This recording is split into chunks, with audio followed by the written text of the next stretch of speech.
안녕하세요. 반갑습니다. 오늘 참 행복한 날입니다. 하나님께서 저와 여러분의 가정에 준비하신 하나님의 은혜와 평안이 넘쳐나기를 예수님의 이름으로 축복합니다. 사사기 10장 10절로 18절에 있는 말씀을 중심으로 임기훈 변식의 회개에 대해서 라는 제목으로 말씀을 나누고자 합니다. 하나님 나라에서도 중요한 게 있다면 무엇일까? 죄 지키 이전의 가장 기본적인 부분은 하나님의 말씀에 순종하고 순전히 그를 따르는 것입니다. 그리고 그와 함께 행복을 누리는 것이 중요한 것이었습니다. 그럼에도 불구하고 이러한 것들을 따르지 아니하고 잘못된 길로 갔다라는 말씀입니다. 죄를 지었다, 고장이 났다, 오염되어졌다. 다시 말하면 천국에 바이러스가 먹었다라고 볼 수 있습니다. 전체적인 부분에 바이러스가 먹기 전에 잘못된 썩은 부분은 도려내야 된다는 사실입니다. 그래서 아담과 하와가 에덴 동산으로부터 쫓겨났다는 사실은 저와 여러분이 익히 아는 사실입니다. 자, 그렇다면 아담과 하와에게 있어서 먼저 우선되어야 될 것이 있어야 되는데 무엇일까요? 왜 그들은 쫓겨났을까요? 그건 그들에게 회개가 없기 때문입니다. 회개라는 말은 돌이켜 고친다라는 한자를 가질 수 있습니다. 다시 회복하는 것입니다. 근데 회개라는 단어를 썼을 때 우리는 하나님께로 돌아와서 고친다라는 말을 쓰게 될 때 말로만 하는 경우가 많습니다. 그러한 한 예가 바로 고해성서라고 하는 부분 속에서 신부에게 나아가서 내가 이러이러한 죄를 지었습니다 라고 고백합니다. 마치 하나님 앞에서 죄를 고백하듯이 고백하면 내 죄를 사하노라 이렇게 이제 하게 되면 뭐 성부와 성자와 성령을 어떤 방식으로 이제 이렇게 하면 내 죄가 사해졌구나 라고 생각합니다.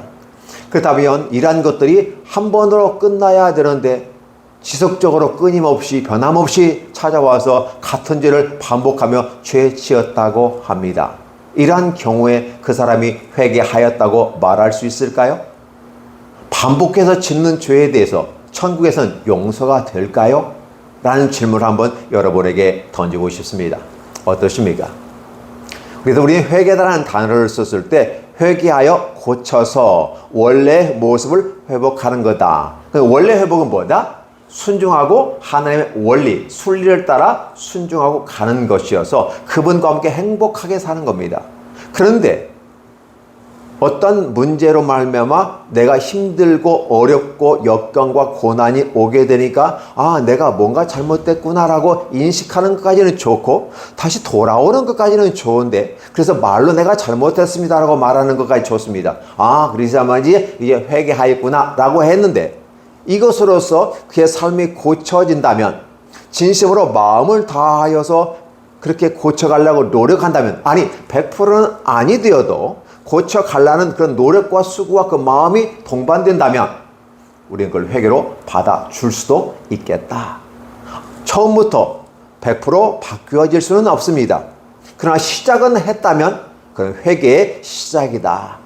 회개의 완성은 바로 우리 생명을 다하기 전까지 회개의 완성을 향해서 가야 하지 않을까를 생각해 봅니다. 그래서 회개는 말로써 하는 것이 아니라 행동으로 보여주어야만 한다는 사실이에요.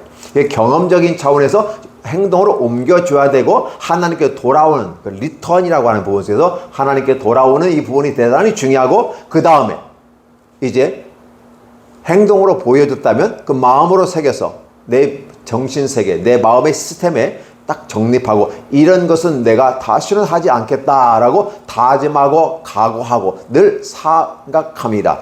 죄는 멀리한다 라는 생각을 가지고 삶을 살아가려고 노력하는 합리적인 부분들이 우리에게 필요한 것이죠. 그래서 경험론과 합리론이 함께 우리 안에 정착이 된다면 대단히 좋습니다. 그리고 도덕률이라고 하는 기준을 따라 임마누엘 칸트가 도덕률이라고 하는데 그 도덕률에 맞춰서 살아가는 것이 인간이다라는 생각을 해봅니다. 그래서 충실한 사람을 우리는 종교적인 사람이다, 윤리적인 사람이다, 상식적인 사람이다 라고 바라볼 수 있습니다.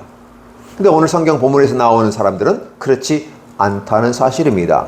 여기 성경 본문 이렇게 기록되고 있습니다. 이스라엘 자손이 여호와께 부르짖어 이르되 우리가 우리 하나님을 버리고 바알을 섬김으로 주께 범죄하였나이다 하니. 왜 그들이 이렇게 하나님께 와서 부르짖고 범죄했다고 고백을 합니까? 그 보면 블레셋 사람과 암몬 사람이 요단을 건너와서 베냐민과 에브라임 족속과 더불어서 이스라엘 건고가 심하였더라. 18년의 과정 속에서 굉장히 심각한 고난을 겪었습니다. 그러다 보니까 그들이 더 이상 견딜 수가 없어서 살기 위해서 하나님께 돌아왔다는 것입니다. 아니, 그들이 섬기는 신들이 있고 그들이 좋아서 섬겼던 수많은 지역에는 잡신들이 엄청나게 많은데 G-O-D-S, Gods, 잡신입니다. 이런 부분 속에서 우리가 생각해 보는데 그들에게 자신들이 섬기는 신들에게 가서 구원을 요청하고 나아가는 것은 합리적이지 않은가를 생각해 보는 것입니다. 이러한 모습이 우리 안에 있을 때 비로소 우리는 큰 기쁨과 즐거움으로 나아갈 수 있지 않을까요? 근데 그들은 그렇게 그 환경을 모면하기 위해서, 그 고난을 모면하기 위해서 어떻게 일 처리를 해야 하였는가라는 부분입니다. 심각한 문제가 발생하게 되는 것이죠. 자, 그래서 우리는 제목에서 임기응변식의 회개라고 하는 부분 속에서는 어떤 급한 불을 끄기 위해서, 어떤 것을 모면하기 위해서 마치 잘못하지 않았는데 잘못한 것처럼 얘기함으로써 도움을 받아서 그걸 피하고 다시 원점으로 돌아가 버리는 그들의 모습을 가르쳐서 우리는 임기응변식의 회개다라고 하는 부분을 언급하는 것입니다. 이러한 부분에서는 결국은 하나님 나라와 관계없는 자신의 당장 눈앞에 보는 이익을 따라 움직여지는 모습은 아닌가. 그래서 이스라엘이 하나님께 돌아와서 굉장히 어떻게 보면 그들이 이제 결국 하나님 버리고 바알을 섬겨서 주께 범죄했다고 그들이 깨닫고 돌아왔구나, 저들이 회개하였구나, 참 좋은 일이야 라고 말하지만, 여기까지는 좋을는지 모르지만 그 안에 과연 중심으로 그렇게 하였는가라고 하는 질문을 던져본다면 그러든 그렇게 하지 않을 수도 있다라는 사실입니다. 왜 그러냐면 그 뒤에 나오는 내용들을 같이 생각해 보면 하나님이 과연 그들의 중심을 살펴보시고 있었다는 사실이죠. 여호와께서 이스라엘 자손들에게 이르시되, 지금 무슨 소리예요? 이스라엘이 하나님께 기도하니까 하나님 반응을 보이시고 응답해 주시는 겁니다. 이게 대화 기법을 통해서 우리가 시청자들이 아니면 이 독자들이 쉽게 알게끔 만들어 주시는 겁니다. 여호와께서 이스라엘 자손에게 말한다는 겁니다. 내가 애굽 사람과 아모리 사람과 암몬 사람과 블레셋 사람에게서 너희를 구원하지 아니하였느냐? 또 시돈 사람과 아멜렉 사람과 더 다른 많은 사람들로부터 내가 너 압제 때 너희가 내가 부르짖으니까 내가 널 구원했다는 사실은 너도 알고 있어. 그들에서 분명히 구원하였거늘 너희가 나를 버리고 다른들을 섬기니, 너희가 나를 버리고 다른들을 섬기니, 이런 단어가 사사기에서 계속해서 일어난다는 사람. 사사 죽으면 그들이 다시 돌아갔더라. 개가 토한 것을 다시 먹고 돼지가 씻은 물에 다시 들어가는 이런 사건들이 발생하게 되는 것입니다. 그래서 너희가 나를 버리고 다른 신들을 섬기니, 이렇게 반복적인 죄를 짓는 거예요. 회개했다고 볼 수 있을까요? 그들은 회개하지 아니하고 임기응변식의 어떤 것들을 감당하고 있었다는 것입니다. 그러다 보니까 그들의 삶 속에 나타나는 일들은 있을 수가 없는 진정한 회개, 마음을 담은 회개, 다시 본질을 회복하려는 회개가 있지 않았다. 젖과 꿀이 흐르는 땅, 하나님께서 제2의 안식을 주시는 이 젖과 꿀이 흐르는 땅에서 그는 얼마든지 본질적으로 다시 돌아가서 여호와께로 돌아가고 여호와의 사람이 되고 하나님과 함께 행복을 누릴 수 있었음에도 불구하고 그렇게 하지 못했다라는 사실입니다. 이런 것들을 바라보는데, 자, 그들은 다른 신을 섬겼다. 그래서 내가 다시 너희를 구원하지 않겠다. 자, 이 단어를 보세요. 그러므로 내가 다시는 너희를 구원하겠다. 하나님께서 상당히 논리적인 것입니다. 너희의 반복적인 행동을 본다. 한 번 속고, 두 번 속고, 세 번 속을 수 있어요. 자꾸만 속고 싶은 건 아니죠. 미쳐버리는 겁니다. 한없이 끝없이 상황에 따라서 자기 필요하면 죽겠습니다, 살려주세요라고 말하고, 자기가 어느 정도 경제적인 것, 권력적인 어떤 사회관계적인 권세, 권능 이런 모든 것들이 다 준비되어지면 또 하나님을 버리고 다른 신들을 섬기면서 왜 그들을 신을 섬겼을까 한번 궁금해서 질문을 해봤을 때 그들은 자신의 욕망을 합리화시키고 자신의 걸어가는 길을 합리화시켜서 자기의 이익과 부를 위해서 야망과 욕망을 불타오르게 하기 위해서 다른 신을 섬겼다라고밖에 설명할 수가 없었다는 것입니다. 그러면 하나님 앞에서 욕망과 야망을 불태우면서 살아갈 수가 있었을까요? 없다는 사실이죠. 첫사람 아담에게 야망이 다가왔습니다. 욕망이 불타올랐습니다. 먹음직도 하고 보암직도 하고 나를 탐스럽게 지럽게 할 만한지라 이 표현 속에서 인간이 가지고 있는 수많은 모든 욕망을 총체적으로 다 표현하면서 결국은 아담은 그게 미혹되었다라는 표현을 쓰게 되고 그 제 갈 길로 가버렸다 이렇게 되게 되는 것이죠. 가룟 유다도 마찬가지입니다. 주님을 따라가는 12사도 중에 한 사람이었던 가룟 유다도 여전히 주님을 따랐을 때 자신의 욕망과 야망을 따라가다가 자신의 야망과 욕망이 이루어지지 않을 때 예수 그리스도 그 스승님을 팔아버렸습니다. 죽음에 내어 주었습니다. 그리고 자신의 욕망을 버리고 나와는 관계없다. 이런 표현으로 나가버리는 모습과 방불 같다라는 걸 볼 수 있습니다. 너희가 나를 버리고 다른 신을 섬겼으니 내가 너희를 구원하지 않겠다라는 말을 합니다. 사실 하나님은 구원해주고 싶어 할 수도 있어요. 왜? 자신이 만든 자신의 형상과 모양을 따라 만든 사람들이고 그리고 그 중에서도 아브라함과 이삭과 야곱의 약속을 따라 선택한 선민 이스라엘과 함께 하기 때문에 하나님은 해주고 싶었는데도 불구하고 지금 이 상황 속에서는 지금 하나님도 화가 단단히 난 것 같습니다. 이러다 보니까 하나님이 하시는 말, 가서 너희가 택한 신들에게 부르짖어 보아라. 너희가 선택했지 않느냐? 너희가 선택했고 그 신들은 너희로부터 선택받았어. 그러니까 당연히 그 신의 의무는 너희를 구원해야 될 권리가 있어. 아니, 의무가 있는 거야. 그러니까 당연히 너희는 구원하면 그건 당연히 들어줘야만 돼. 응답해 줘야만 돼. 그래서 그들에게 가봐. 너희 주변에 잡신들이 잡다하게 널려있지 않나? 찾아봐.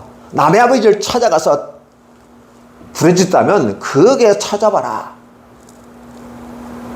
그러나 그들은 알죠.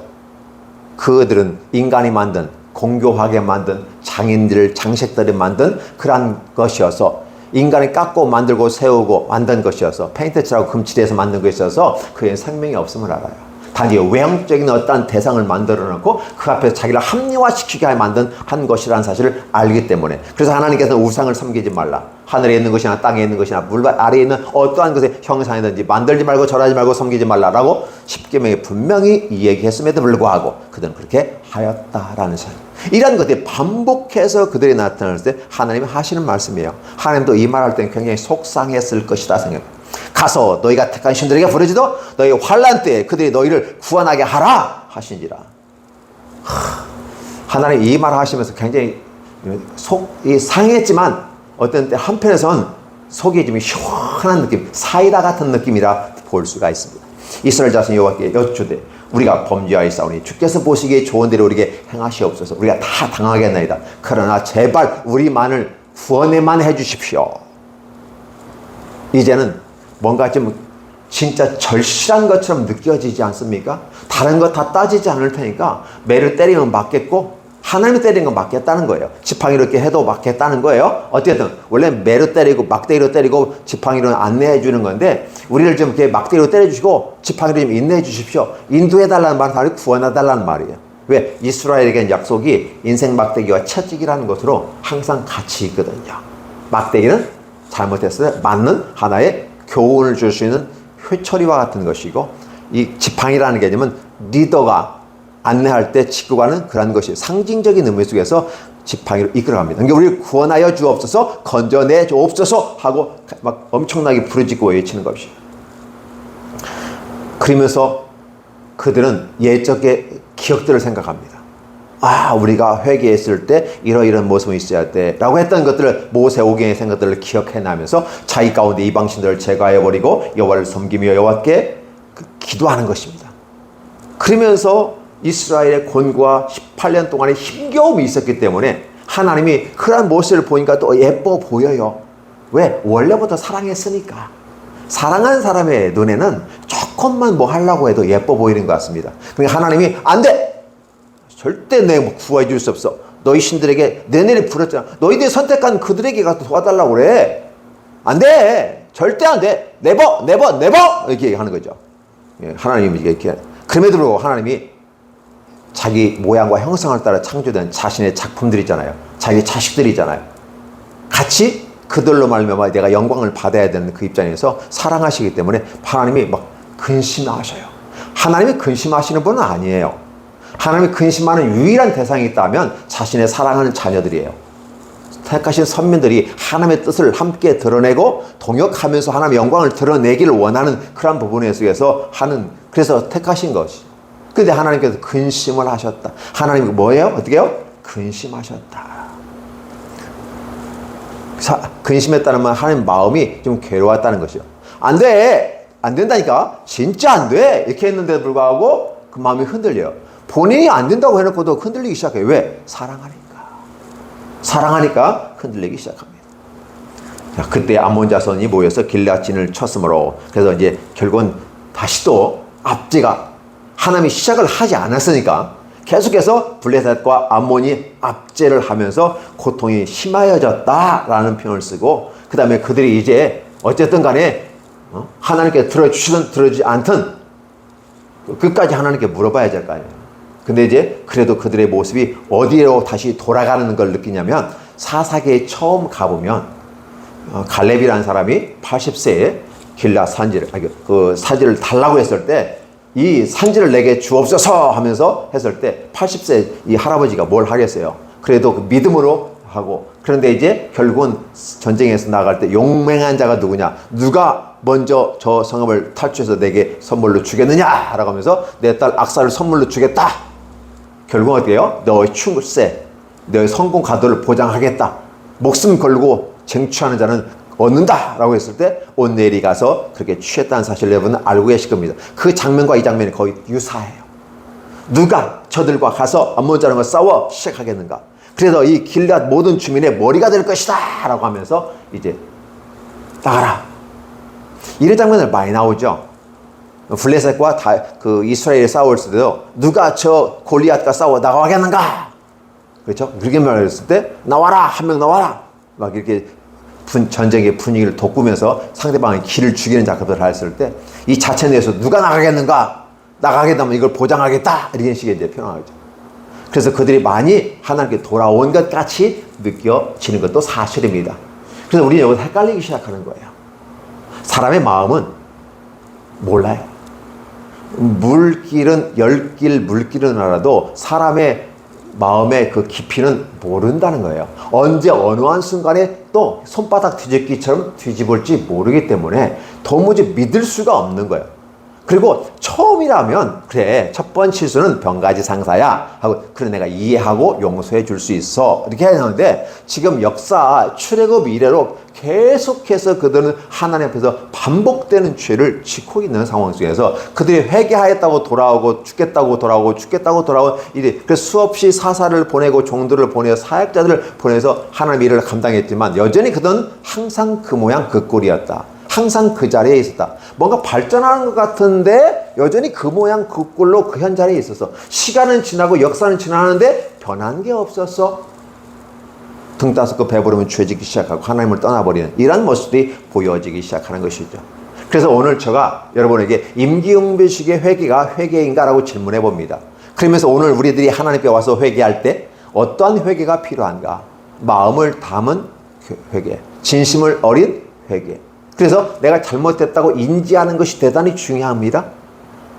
전후 문맥을 보고 원인과 결과로 봤을 때 합리적으로 이런 문제 때문에 이런 문제가 생겼구나. 아, 그건 내 실수였어. 내가 잘못한 거야. 아, 내가 욕망을 따라 욕심을 따라 아담이 한 것처럼 여전히 나도 그러고 있네. 왜? 내가 오염된 사람이고 믿음의 사람이라고 말하지만 여전히 욕심을 따라가 보니까 믿음보다는 야망이, 욕망이 믿음을 감싸버리니까 믿음이 맥을 못 추게 되는 것이죠. 이러한 상황 속에서 우리는 어떤 모습으로 회개하고 주께 돌아올 것인가. 그래서 일단은 내가 인지하는 게 대단히 중요합니다. 여러분, 우리가 어떤 일을 하다 보면 상대방이 잘못할 수 있습니다. 잘못한 걸 지적할 수 있습니다. 지적하면 상대방이 받아 인지를 해줘야 되는데 받지를 못해요. 막 뭐라고 하면 내가 뭘 잘못했는데 왜 나한테만 그래요? 하고 오히려 잘못하면서 두 사람을 쫓기니 화낸다고? 막 그렇게 화를 내는 거예요.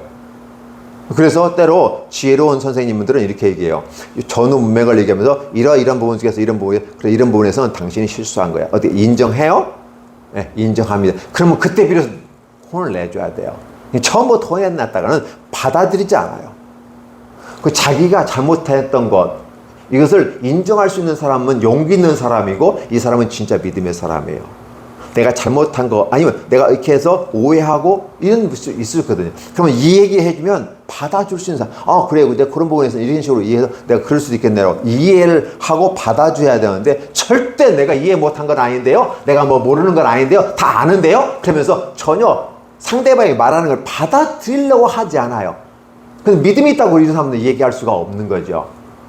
자기의 잘못에 대해서 이 얘기하고 겸손하게 내려놓을 수 있는 사람. 상대방이 나를 위해서 얘기해 준다면 그걸 받아줄, 상대방이 책망하려고 말하는 것이라면 그럴 수도 있는데, 책망하려는 유도가 아니고 순전하게 이해시키기 위해서 이렇게 하는 노력들을 봄에도 불구하고, 난 잘못이 없는데 왜 나한테 내가 잘못했다고 내가 잘못 이해한 것처럼 얘기합니까? 내가 실수한 것처럼 얘기합니까? 라고 하면서 거부하더라는 거죠.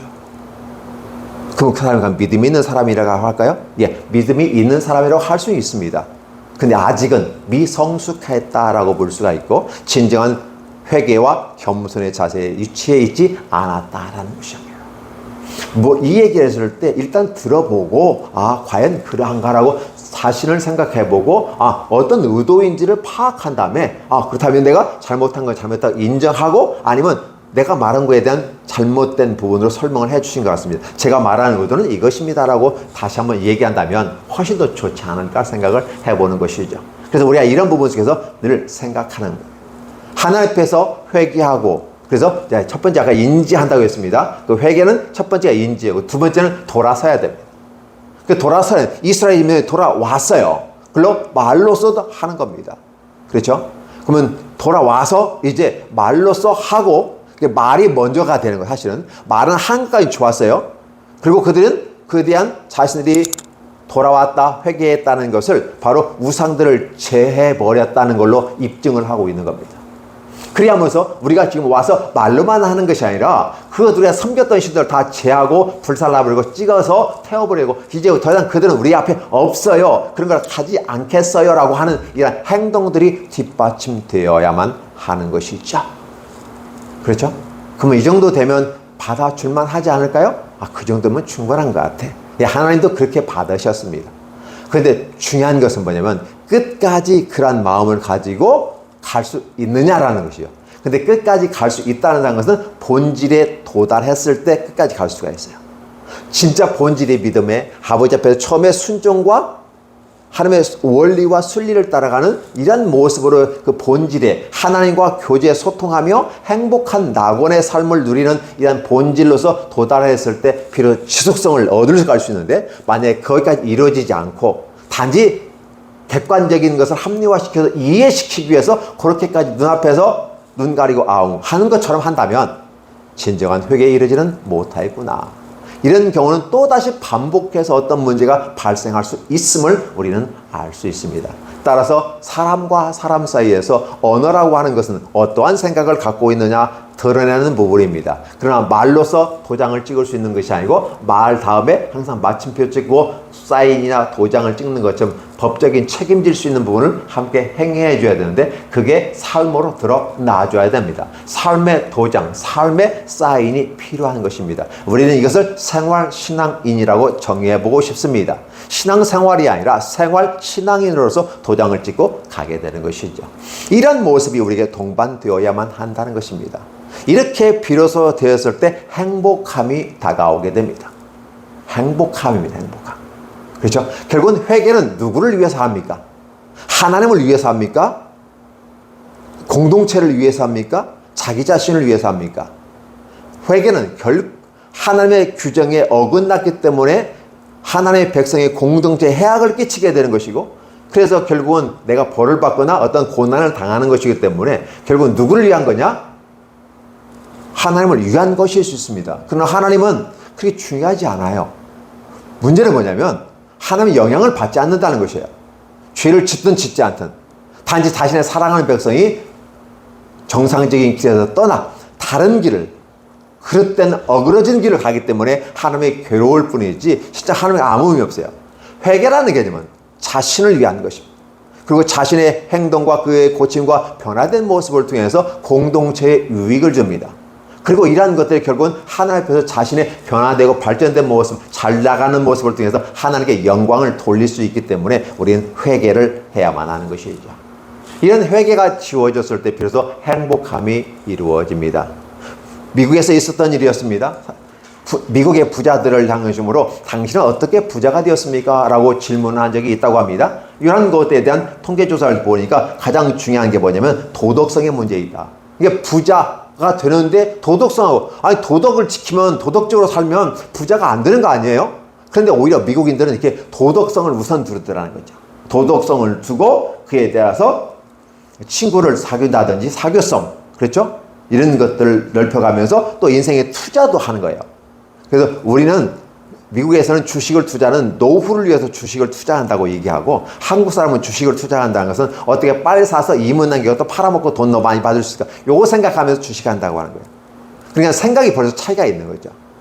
노후를 위해서 주식을 투자하게 되고 잠정적으로 기업에 어떤 것을 밀어주면서 그 기업이 튼튼하게 서게끔 자원을 밀어주고 잘 되는 그 이익을 우리가 가져오는 것이 주식 투자라고 보는 거죠.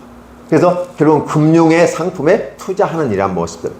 그래도 우리 한국의 의식과 외국인의 의식은 차원이 다르더라라는 사실이에요. 그래서 도덕성을 기초로 하고 사교성을 가지고 친구들을 많이 하고, 그 다음에 투자를 인생을 하고, 경제적인 면에서는 시계를 차더라도 일반 보통 시계의 개념은 시계에 맞는 겁니다. 그리고 약간 디자인이 있으면 좋겠죠. 굳이 이 시계 하나 샀는데 1억짜리 찰 필요는 없지 않습니까? 돈이 남아 들어와 썩어서 주체를 못할 때 1억짜리 시계를 찰 수도 있겠지만, 더 중요한 것은 일반적으로 쓰는 몇만 원짜리, 몇십만 원짜리 차도 괜찮습니다. 그렇죠? 그게 일반적으로 대중이 차는 시계를 차고 다니면서 시간만 정확하면 되고, 그렇잖아요. 그리고 디자인이 선뜻하면 좋은 거 아닐까요? 그 가짜를 칠하는 게 아니라 중요한 것은 일반 제품을 써도 되는데 굳이 1억짜리, 2억짜리 시계를 찰 필요는 없더라는 것입니다. 이런 것들을 바라보는 거예요. 그래서 결국은 미국에서 부자가 되는 그거에 도덕성이 기초가 되어졌고, 그 다음에 성실하게 남을 위해서 베풀고, 그러니까 우리가 보면 남을 쥐어짜고 빼앗고 내 것만 모으고 쌓고 해야 부자가 되는다고 우리는 생각한단 말이에요. 이게 옛날 방식이에요. 우리 이조 시대나 고려 시대 보면 부자들이 하는 행위가 권력을 이용해서 주변 주민들을 착취하고 짜내고, 그렇죠, 빼앗고 고리대금하고, 그래서 부자가 되었더라, 떵떵 복 받고 잘 살았더라, 이렇게 표현하는데, 진정한 부자는 도덕성에 기초하고 친구를 많이 두고 사교성을 가지고 경제적인 부분에서 분명히 투자를 해서 투자한 만큼 얻을 수 있는 거니까 투자를 하고, 그리고 아울러 함께 다른 사람에게 도움을 줄 수 있는 자원봉사라든지 이런 일들을 충실하게 해나갈 때 진정한 부자가 되더라는 사실이에요. 그렇다면 그들은 이 부자 속에서 행복을 누리는 거 아니겠습니까? 오늘 우리는 하나님 앞에서 회개하는데 이 회개하는 곧 행복에 이르는 지름길이다라는 사실을 말씀드리는 것입니다. 많은 사람들은 돈이 많아야 된다, 남의 걸 착취하고 뺏고 해야 된다, 이게 세상의 원리란다면, 오히려 세상 속에서도 도덕성을 지키고 친구를 많이 사귀고 다른 사람을 도와주며 긍정적 마인드를 가지고 가면서 하나님의 순종과 원리를 따라 나아가는 이러한 모습 가운데 나아갈 때 바로 부자가 될 수 있고, 그건 행복으로 이어지는 거고, 그 행복은 곧 우리가 회개해서 이루는 부분과 같은 맥락 속에 있더라는 사실이에요. 결국은 회개라는 것은 정직성의, 도덕성에 기초한, 이 도덕이라는 건 사회 가치 기준을 얘기하는 것이죠. 하나님의 말씀의 가치 기준을 따라가서 그의 이웃을 사랑하고 하나님을 사랑하고 이런 행위가 드러나게 됐을 때 비로소 삶이 바뀌고 개혁되어지고 온전하게 하나님을 기쁘시게 하는 것이 된다. 그러나 야망과 욕망의 순간의 어떤 위기를 벗어나게 해서 거짓말식의, 그죠? 말은 기름치는 말처럼 뻔질은 말이지만 사실은 진실이 없는 거짓된 이런 회개는 하나님이 내치신다. 따라서 우리가 임기응변식의 회개가 아니라 진정한 마음을 담는 참 회개가 필요한 시대가 아니겠는가. 아무리 세상이 가르치는 것이 그로 말미암아 악인이 잘 되는 것 같이 보여질지라도 반드시 악인은 하나님 불서식으로 쓰신다는 사실이고, 그리고 이 세상에 있는 것들로 말미암아 하나님 평가해 주시는 게 아니라 내가 어떻게 도덕적으로 손을 쌓고 이웃을 사랑하는 그 실천하고 하나님 앞에서 하나님을 따라가는 이런 우리 눈에 보이지 않는 같은 가치를 추구하는 불에 타지 않는 이러한 것들이 하나님 나라에서 여전히 존재한다는 사실을 우리가 생각하면서 임경변식의 말로 떼어오는 거짓말식의 진실을 담겨지지 않은 악한 사단의 말처럼 그 마음에 진리가 없음으로 말할 때마다 거짓말하는 이러한 모습이 아니라 진심을 담고 그리고 부족했을 때 하나님의 도움을 받아서 어떻게 하면 내가 진정한 회개에 이르고 본질에 가까운 삶의 모습 가운데 갈 수 있을까를 하나님께 묻고 그 길을 가기를 노력하는 이러한 모습들이 진정한 생활신앙인의 모습은 아닌가를 생각해 보는 것이죠. 이러한 모습으로 저와 여러분이 하나님 앞에서 진정한 회개에 이르게 되고 행복으로 가는 멋진 축복의 그 도상에서 함께 파트너로 함께 가시기를 예수님의 이름으로 축원합니다. 기도합니다. 하나님 감사합니다. 무한한 은혜와 사랑 감사합니다. 진정으로 우리의 마음이 아버지 앞에 잘못된 것을 깨닫게 하시고 돌이키게 하시고 우리의 마음을 고칠 뿐만 아니라 우리의 생각과 우리의 행동들이 바뀌어지고 변화된 모습이 뒤따라오게 도와해 주시며 그러한 모습이 본질에 도달하게 도와주십시오. 하나님의 말씀 우리 주 예수 그리스도의 그곳에 도달하게 도와하시고 성령의 인도하심을 따라 함께 감으로써 능히 회복된 모습으로 갈 수 있도록 그래서 진정으로 회개가 이루어짐으로 행복으로 이어지는 멋진 모습이 오늘 이 말씀을 듣는 우리 모든 성도들에게 또 하나 듣는 모든 청취자들에게도 하나님께서 귀한 은혜가 넘쳐나기를 예수님의 이름으로 축복합니다. 아멘.